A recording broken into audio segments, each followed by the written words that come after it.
The whole purpose of having a clean and orderly home is so that you know where everything is and you can facilitate living the kind of life that you want to live. It's a lot easier to be able to implement routine and enjoy life and have fun when you don't have to worry about cleaning everything up.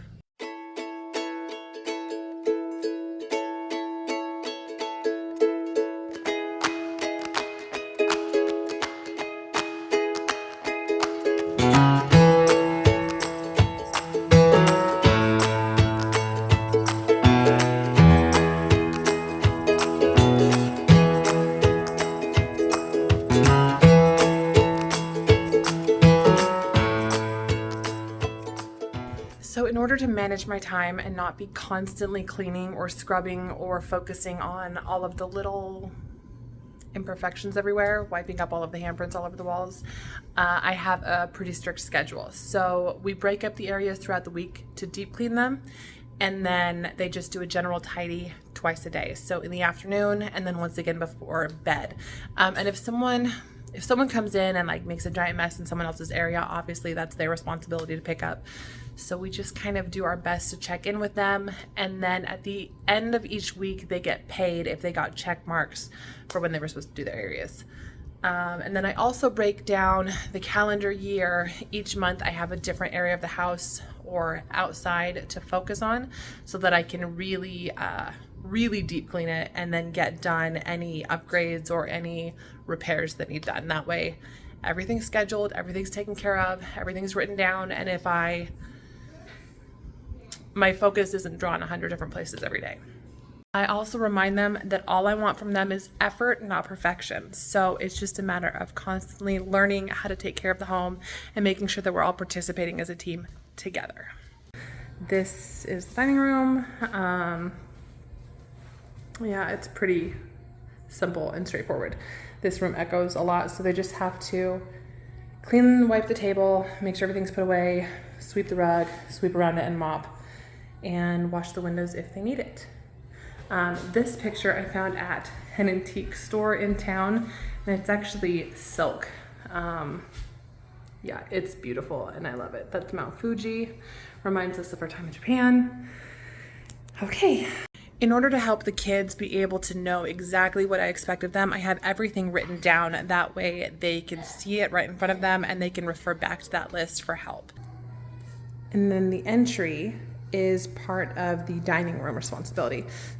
We built that out of our old closet shelving and it works as a cubby for shoes. Oh, this bucket is stuff that I find around the house all throughout the week, and then at the end of the week, they just take it, put it away. If it doesn't have a home and ends up back in the bucket, we end up donating it. I really can't stand clutter. I like for everything to have a place, especially since I'm living with people with ADHD. Everything has to have a home.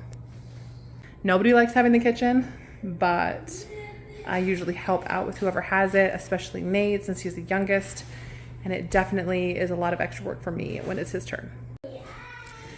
This is the laundry room / homeschool room. I have the 2 computers. This is definitely the hardest room to keep clean.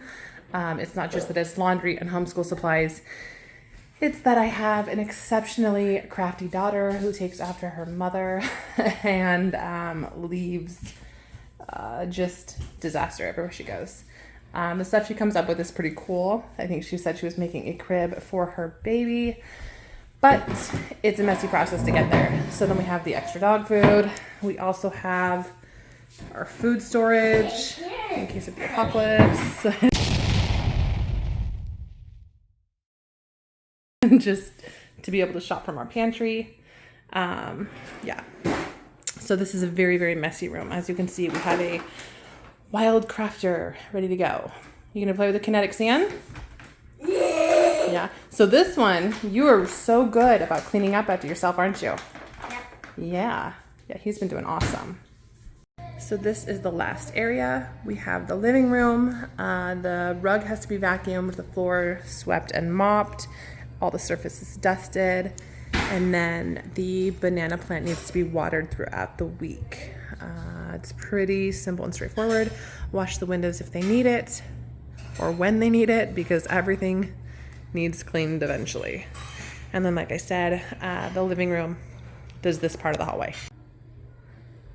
I have had to realize that having kids means I just am not going to have, you know, a perfect house, and that's fine. I'd rather have it be lived in and loved in than curated and perfect. Yeah, so it's not going to be Pinterest perfect, and that's fine. I try to resist the urge to have it that way anyway. Our house is definitely lived in. So this table we bought a few years ago, and I think it was Mother's Day weekend when we bought it. And my husband had the kids write cards to me, which was super sweet, but they used permanent markers. And I think I got most of it off, but the permanent markers bled through to the table, and we had just gotten it. So it was a little frustrated, but again, in the end, it's the memories that take place in the home that matters, not the things themselves. Hi, Frankie. Who's a good boy? Okay, and the very last thing that I will say is having less stuff definitely helps. We moved so many times that we'd never had time to accumulate a lot of stuff. And now that we're in a bigger space, this is the biggest space we've ever been in. I definitely find that we're kind of just collecting stuff. I don't know how it happens. It just comes into our house from like kids' activities or birthday parties. So when it's the month to go over the kids' rooms, for example, we'll make sure we donate a lot of stuff and really think about what we're keeping so that we only keep things that we love, that we use, or that we need. I will say also that despite my best efforts, life still happens and sometimes we fall behind. That's fine. We just start over again the next week. Hi, buddy. Hi. Just take my hand and fly up through the dreams where the skies are so clear. With you, I wanna stay with you.